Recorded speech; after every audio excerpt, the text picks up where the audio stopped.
वाली 15 साल की ममता और 16 साल की सूरज की है। ममता का स्वभाव बहुत ही चंचल था और वो पढ़ने में भी काफी अच्छी थी। वहीं दूसरी तरफ सूरज फुटबॉल और पढ़ाई में बहुत अच्छा था। कि तभी एक दिन, सूरज सुनो ना, हमें कब तक एक दूसरे के बिना ऐसे अकेले अकेले रहना पड़ेगा? अरे पगली, हम अकेले का हैं? हम तो रोजाना एक दूसरे से मिलते हैं। मेरे कहने का मतलब कुछ और है। क्या क्या बोलो? मुझे अब पूरी जिंदगी तुम्हारे साथ रहना है। अपने घर रह के थक गई हूँ। क्या बात है, आज तो मुझ पर ज्यादा ही प्यार आ रहा है। मजाक मत करो। देखो ऐसा नहीं है, मैं भी तुम्हारे साथ रहना चाहता हूँ, लेकिन अभी हम 18 के भी नहीं है। हम नाबालिग हैं यार। ठीक है, लेकिन तुम्हें जल्दी इसके बारे में कुछ करना होगा। अच्छा ठीक है बाबा, अब गुस्सा थूक दो। इन बातों के बाद दोनों घूमते हैं और कुछ देर बाद अपने अपने घर चले जाते हैं। कि तभी एक दिन,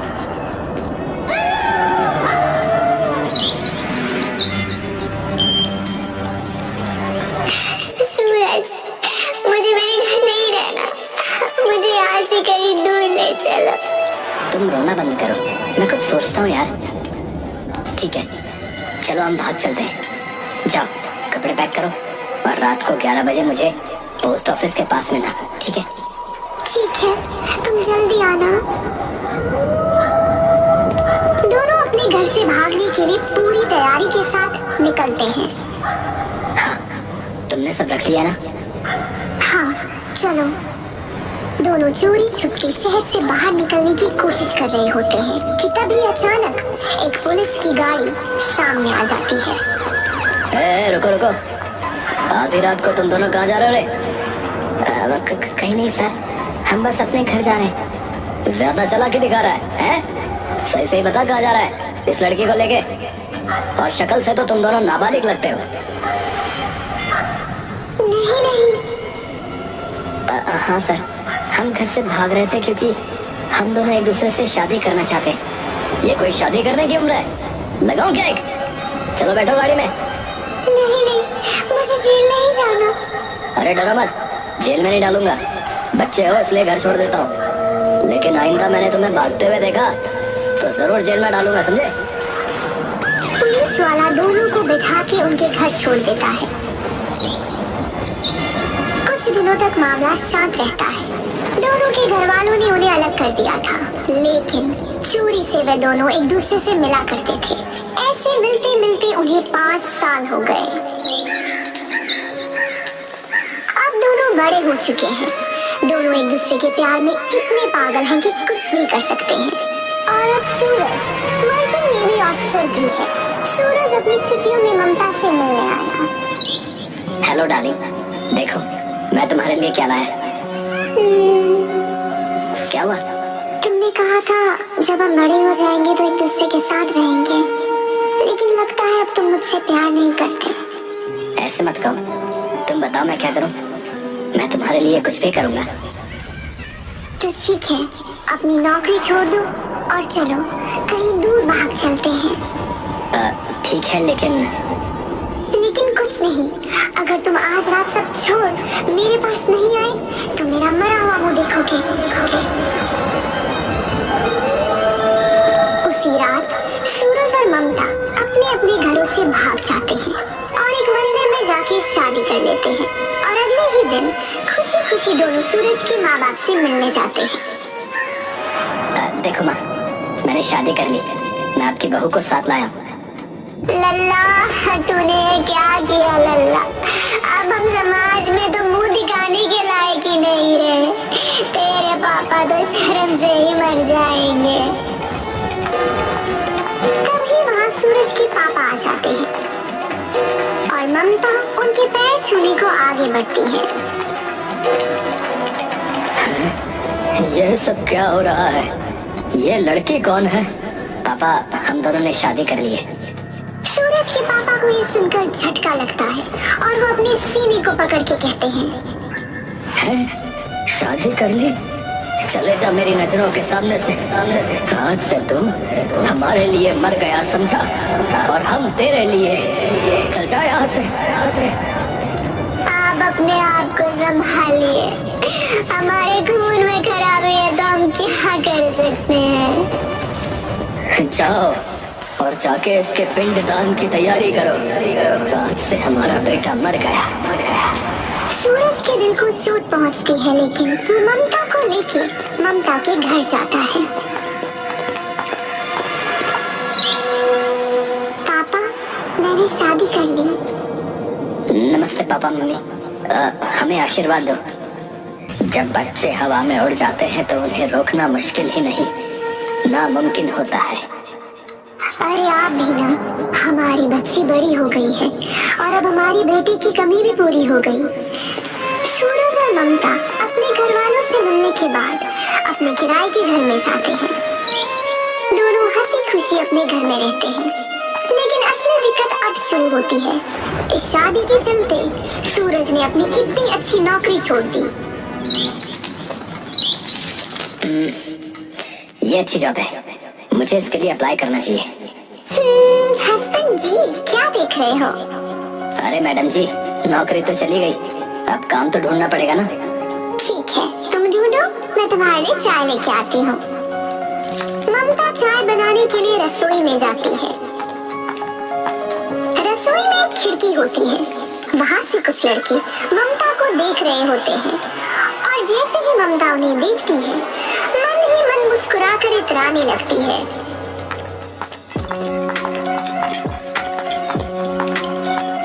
ये लो चाय। लाओ डार्लिंग, एक बार घर हो आओ। मेरे ही माँ पापा हैं, कब तक गुस्सा रहेंगे।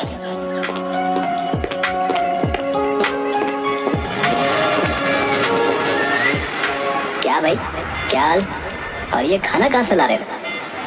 आदमी बिना कुछ बोले वहाँ से चले जाता है। बड़ा अजीब आदमी, बिना कुछ जवाब दिए ही चला गया। तभी सूरज अपने घर की ओर आगे बढ़ता है और देखता है कि उसके घर से धुआं उड़ रहा है। पापा। फिर सूरज की नजर उसकी तस्वीर पर पड़ती है, जिस पर फूलों का हार चढ़ा हुआ और उसके घर वाले उसका पिंडदान कर रहे हैं। ये देख उसके पैरों से जमीन खिसक जाती है और वो रोते हुए भाग जाता है। थोड़ी देर बस स्टॉप पर बैठने के बाद इंटरव्यू देने जाता है।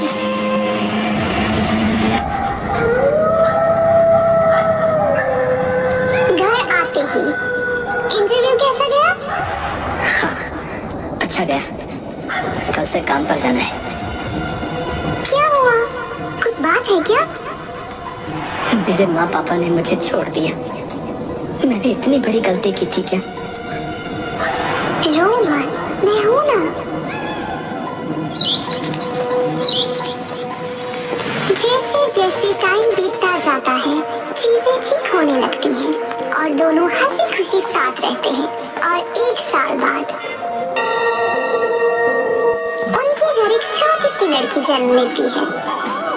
मैं बहुत खुश हूँ, तुमने मुझे दुनिया की सबसे बड़ी खुशी दी है। देखो, ये बिल्कुल तुम्हारे ऊपर गई है। मैं इसके लिए कुछ भी करूँगा।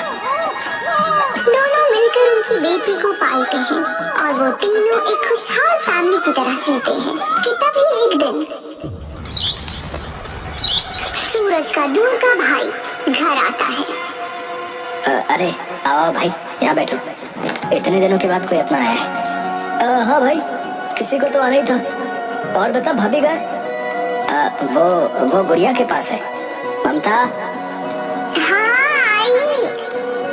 अरे देखो भैया आए, जाओ इनके लिए चाय बना लाओ।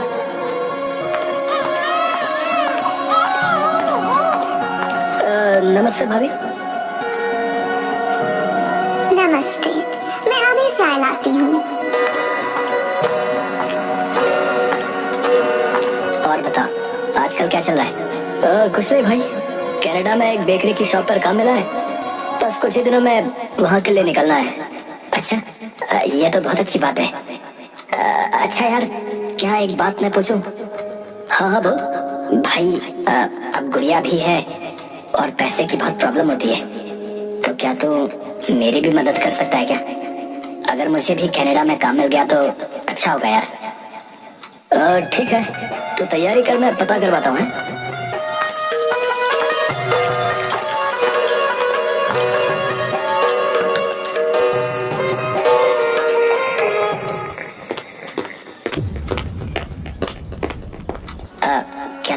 पीछे से हमारे घर और हमारी गुड़िया को संभालोगी? मुश्किल है तुम्हारे बिना रहना, लेकिन काम है, जाना पड़ेगा। और तुम परेशान मत हो, मैं संभाल लूंगी।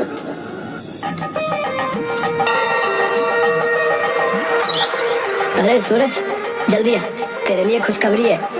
अरे आया। जल्दी से अपने सारे पेपर और डॉक्यूमेंट तैयार कर ले।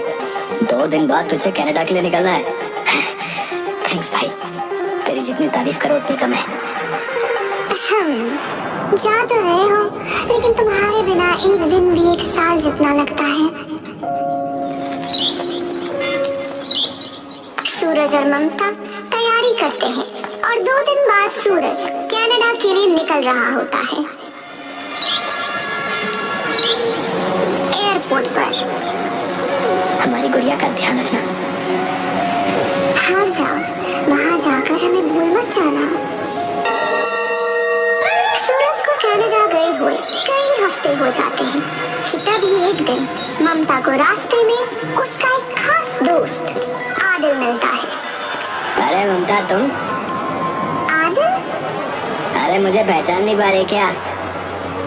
नहीं, तुम्हें कैसे भूल सकती हूँ। आओ मेरे घर चलो, यही पास में ही है। ठीक है। ममता आदिल को अपने घर ले जाती है, लेकिन आदिल को देख के साफ पता चल रहा था उसके इरादे ठीक नहीं है। ममता उसके बारे में सब जानते हुए भी उसे घर ले आई। तुम यहाँ बैठो, मैं तुम्हारे लिए कुछ खाने को लाती हूँ। ठीक है। ममता रसोई की जगह अपने कमरे में जाती है और तैयार होना शुरू कर देती है कि तभी वहाँ आदिल आ जाता है। तुमने तो मुझे डरा ही दिया। तो तुम रसोई की जगह यहाँ क्या कर रही हो? मैं वो नहीं, मेरी शादी हो गई और सूरज को पता चला तो वो मुझे कभी माफ नहीं करेगा। अरे उसे कैसे पता चलेगा? देखो मुझे पता है, वो अभी कनाडा में, और अपने चेहरे का रंग तो देखो कितना फीका हो गया है, एकदम बोरिंग। लेकिन कुछ नहीं। ये देखो, मैं तुम्हारे लिए एक खास चीज लाया हूँ। ये क्या है? अरे ड्रग्स है, ड्रग्स। तुम ये लो और एक अलग ही दुनिया में खो जाओ यार। ममता ड्रग्स को सूंघती है और अपना होश खो बैठती है और उसके बाद आदिल और ममता हम बिस्तर हो जाते हैं। ये सिलसिला कई महीनों तक चलता है, जहाँ ममता नशे की दुनिया में कदम रख चुकी है। तभी एक दिन ममता की माँ घर आती है और आदिल घर से निकल रहा होता है।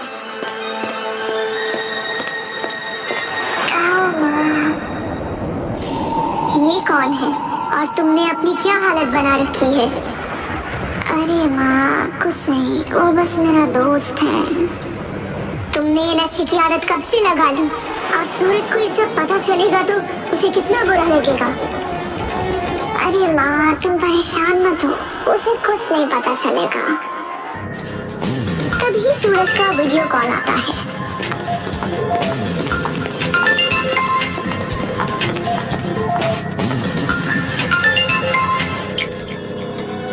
हेलो मम्मी जी। कैसे हो बेटा? आप हमारे घर हो? हाँ, ये लो, ममता से बात करो। कैसे हो हस्बैंड? मैं ठीक हूँ, तुम्हें क्या हुआ है? ममता की माँ ममता से फोन छीन लेती है। अरे कुछ नहीं, बस नींद नहीं हुई है। ठीक है, आप ध्यान रखो। ममता और उसकी माँ को नहीं पता होता है कि सूरज कल की फ्लाइट से वापस आ रहा है। अगली सुबह सूरज ममता को सरप्राइज देने आता है। ममता दरवाजा खोलती है। सरप्राइज? तुम? मेरा मतलब है तुम यहाँ कैसे? अरे मैंने सोचा मेरी बीवी मुझे देख के खुश होगी, गले लगाएगी, लेकिन तुम्हारे तो होश उड़े हुए। नहीं, ऐसा कुछ नहीं है। सूरज अंदर आता है और और देखता है कि सामने टेबल पर सारे नशे का सामान रखा हुआ है। ये सब क्या है? तुम मेरी पीठ पीछे ये सब कर रही हो? ये सब मेरे दोस्त का है। वो इसे यहाँ गलती से भूल गया है। ठीक है, तुम कहती हो तो मान लिया, लेकिन गुड़िया का है? ओ गुड़िया माँ के पास है। तुम फ्रेश हो जाओ, मैं कुछ खाने को बनाती हूँ। सूरज फ्रेश होने चला जाता है। ये सारी बातें उसके दिमाग में चल रही होती हैं और वो ममता पर भरोसा नहीं कर पा रहा था। मुझे मेरे प्रोजेक्ट के सिलसिले में थोड़ा काम है, मैं आता हूँ। लेकिन तुम तो अभी आए हो। हाँ लेकिन काम है, थोड़ी देर में आता हूँ। ममता ने इस बात का फायदा उठाया और आदिल को बुला लिया। Hello baby. जल्दी अंदर आओ और सामान तो मुझसे रहा नहीं जा रहा। अरे इतनी भी क्या जल्दी है? आदिल ममता दोनों नशे करते हैं और संबंध बनाते हैं। तभी अचानक सूरज दरवाजे पर दस्तक देता है। अरे ममता, जल्दी दरवाजा खोलो, मैं अपना फोन तो यहीं भूल गया। ममता डरते डरते दरवाजा खोलती है। अरे जल्दी हटो यार, लेट हो रहा है। तभी सूरज आदिल को उनके बिस्तर पर सोए देख लेता है। ये देखते ही उसके पैरों के नीचे से जमीन खिसक जाती है। ये कौन है? और ये हमारे बिस्तर पर? छी। मेरी बात सुनो, मैं तुम्हें समझाती हूँ। तुम मुझे क्या समझाओगी? मैंने तुमसे इतना प्यार किया और तुम्हारे लिए सब कुछ छोड़ भी दिया, और तुमने मेरे ही साथ धोखा किया। देख भाई, तू ठहरा परदेश, तो किसी को तो तेरी कमी पूरी करनी ही थी ना बे। ये बात सुनते ही सूरज और आदिल के बीच हाथापाई हो जाती है और आदिल मौका देख भाग निकलता है। उसके बाद देखो, मैं तुमसे इतना प्यार करता हूँ, तुम्हारे बिना नहीं रह सकता, इसलिए मैं तुम्हें एक और मौका दूंगा, लेकिन तुम्हें नशा छोड़ना होगा। नहीं नहीं नहीं, मैं पागल हो जाऊंगी। अरे संभालो अपने आप को। इस घटना के बाद सूरज ने ममता को समझाने की बहुत कोशिश की, लेकिन ममता नशे की दुनिया में बहुत आगे निकल चुकी थी। वो चोरी छुपे जाकर आदिल से मिलती और उसके साथ नशे करती। सूरज ने उसे समझाने की बहुत कोशिश की, लेकिन वो नहीं मानी। तो आखिर में आकर सूरज ने ममता से तलाक लेने का फैसला किया। अरे अपने पति को तलाक लेने से रोक, क्योंकि अगर उसने तुझे तलाक दे दिया तो पैसे कहाँ से आएंगे? अरे मुझे भी अब उसके साथ नहीं रहना है। तलाक के बाद हम दोनों शादी कर लेंगे। आदिल इस बात से खुश नहीं था, लेकिन उसने कुछ नहीं कहा। एक दिन ममता, प्लीज तुम वापस आ जाओ, तुम जो बोलोगी वो करूंगा। अपनी बच्ची के लिए आ जाओ। नहीं, मुझे तुम्हारे साथ नहीं रहना। एक बार अपनी बच्ची की तरफ तो देखो। ममता सूरज की एक नहीं सुनती और आदिल के पास चली जाती है। मुझे लगता है हमें सूरज को ठिकाने लगाना पड़ेगा। ये जीते जीना तुम्हें जीने नहीं देगा। मुझे भी यही लगता है, और ड्रग्स भी नहीं लेने देता। लेकिन हम ये करेंगे कैसे? मेरे पास एक प्लान है, सुनो। ठीक है। अगले दिन ममता मेडिकल स्टोर जाती है और चूहे मारने की दवाई खरीदती है। बर्तन वाले से कसाई वाला चाकू लेती है और वहीं दूसरी ओर आदिल एक नीला ड्रम खरीदता है। सारी तैयारी हो गई? हाँ, आगे का काम तुम्हें पता है ना? हाँ, वो सब तुम मुझ पर छोड़ दो। ममता सूरज के पास जाती है और उसे मनाती है और उसके लिए खाना बनाती है। थैंक्स ममता। सूरज खाना बहुत चाव से खाता है, लेकिन बेचारा इस बात से अनजान था कि ममता ने उसके खाने में जहर मिला रखा है और आगे चल के उसके साथ क्या होने वाला है। सूरज ने दम तोड़ दिया था। वहीं दूसरी ओर ममता और आदिल ने एक नई वारदात को अंजाम देने की तैयारी कर रखी थी। क्या तुम तैयार हो? हाँ। ये लो चाकू और इसके शरीर के टुकड़े टुकड़े कर दो। ममता ने सूरज के जिस्म के टुकड़े टुकड़े कर दिए और ये करते वक्त ममता के हाथ भी नहीं कांपे। उसने एक पल को भी अपने प्यार और उस बच्ची के बारे में नहीं सोचा। सूरज के शरीर के टुकड़ों को आदिल ने उस नीली ड्रम में डाला और ऊपर से सीमेंट घोल के डाल दिया। उस कमरे में चारों ओर खून ही खून था। हाँ, जब प्यार किया तो डरना क्या। ममता सारे सबूत मिटाकर अपने आसपास के पड़ोसियों को जा जा के बताती है कि वो और सूरज कुछ दिनों के लिए घूमने जा रहे हैं। उसके बाद आदिल और ममता हिमाचल, कसोल और मनाली घूमने निकल जाते हैं। जब ये दोनों घूम के आते हैं तो ममता को अपनी गलती का एहसास होता है। पापा, मुझसे बहुत बड़ी गलती हो गई है। बेटा शांत हो जा, बता आखिर बात क्या है। वो बेटा बोल, घबरा मत। माँ, वो मुझसे सूरज का खून हो गया है।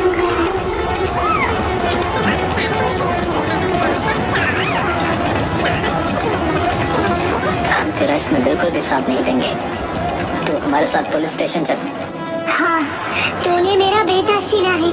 मैं चाहूंगी तुझे फांसी मिले। दोनों मिलकर ममता को पुलिस स्टेशन लेके गए और आदिल और ममता ने अपना गुनाह कबूला। वहीं दूसरी ओर पुलिस को जांच पड़ताल में पता चलता है कि जो माँ अपनी बेटी की फांसी की सजा मांग रही